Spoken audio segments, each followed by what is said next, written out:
Hello दोस्तों, स्वागत है एक बार फिर से आप सभी का कहानी सुनो में। हर बार की तरह आज भी लाई हूँ आपके लिए एक बहुत ही भावपूर्ण कहानी, स्त्री के दर्द भरी कहानी जिसका नाम है अभिशाप। तो चलिए शुरू करते हैं अपनी आज की ये भावपूर्ण कहानी। फ़ोन की घंटी बज रही थी।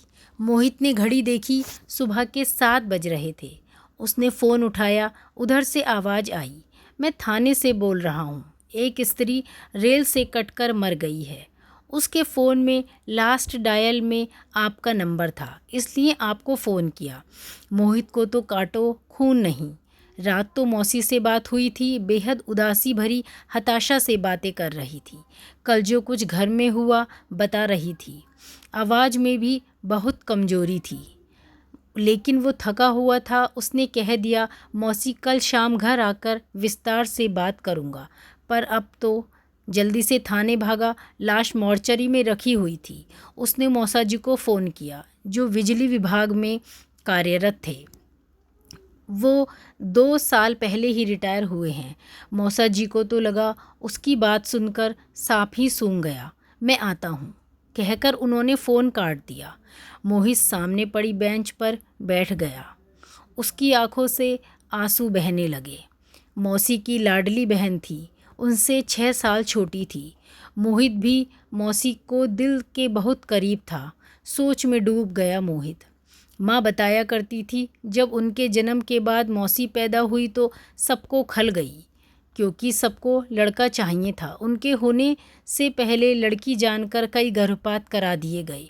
उस बार लड़का होने की रिपोर्ट पर ही बच्चा पैदा किया गया, पर हुई लड़की।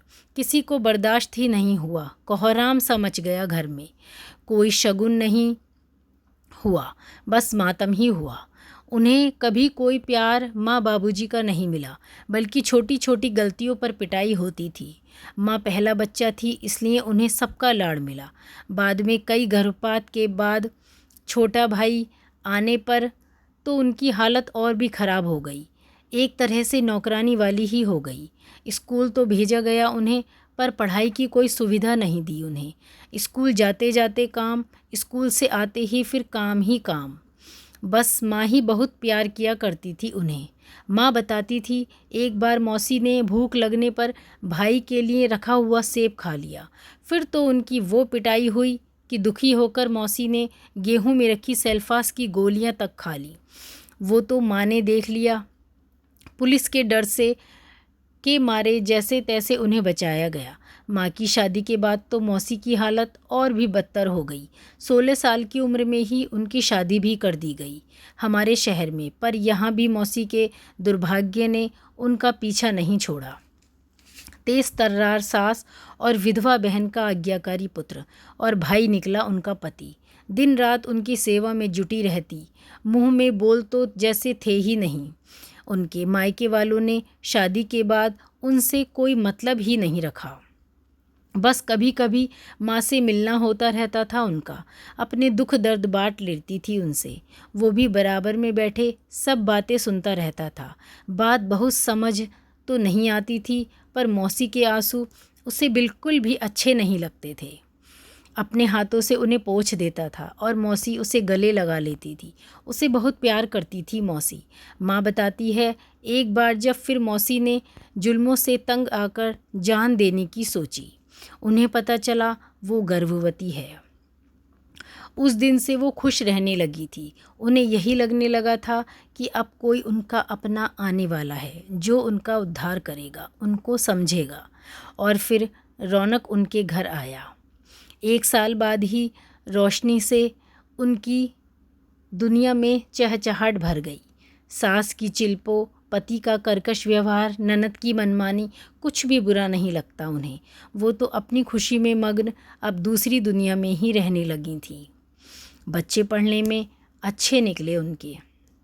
लड़का बैंक अफसर और बेटी इंजीनियर बनी। बेटी की शादी उसके जॉब में आते ही कर दी। वो अपने घर में खुश थी, नौकरी और अपनी ससुराल में व्यस्त। मौसी भी उसे कुछ बताकर दुखी नहीं करना चाहती थी। एक बहुत ही बड़ा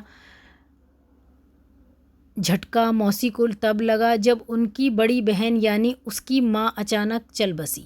बहुत फूट फूट कर रोई थी वो। कहती थी अब मैं अनाथ हो गई। वो तो खुद ही बिल्कुल टूट सा गया था।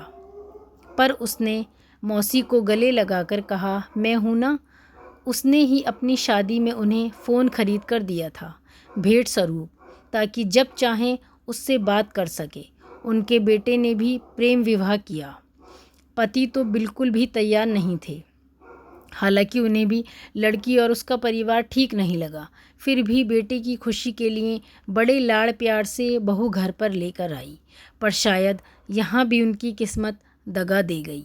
बहू के पिताजी का कोई काम नहीं था, भाई भी आवारा था।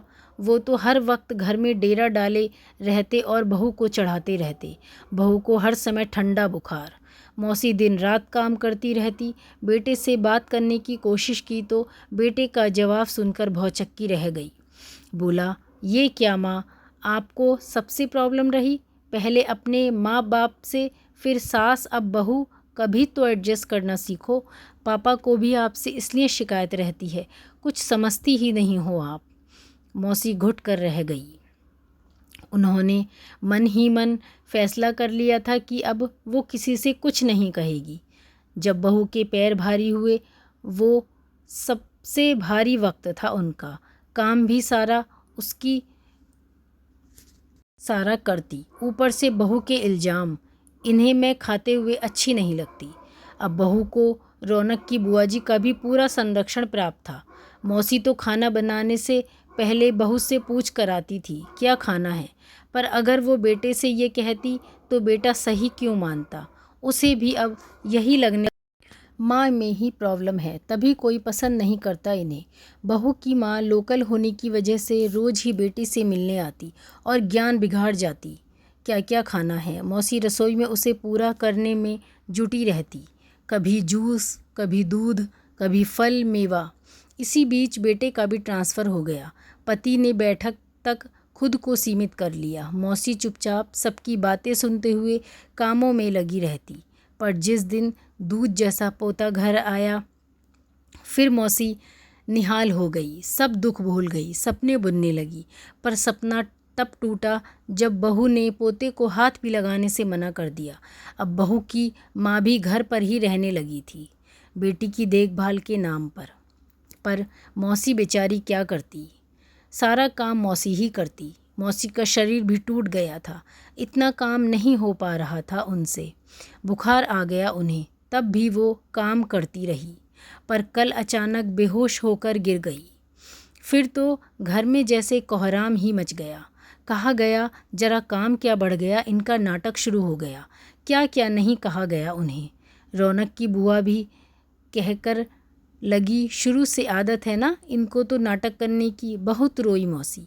और कल रात मौसी उसे फ़ोन करके यही सुना रही थी, पर उसने ठीक से पूरी बात नहीं सुनी। सोचा कल जाकर खुद मिल लूँगा, पर शायद उन्होंने तब ही मन बना लिया था।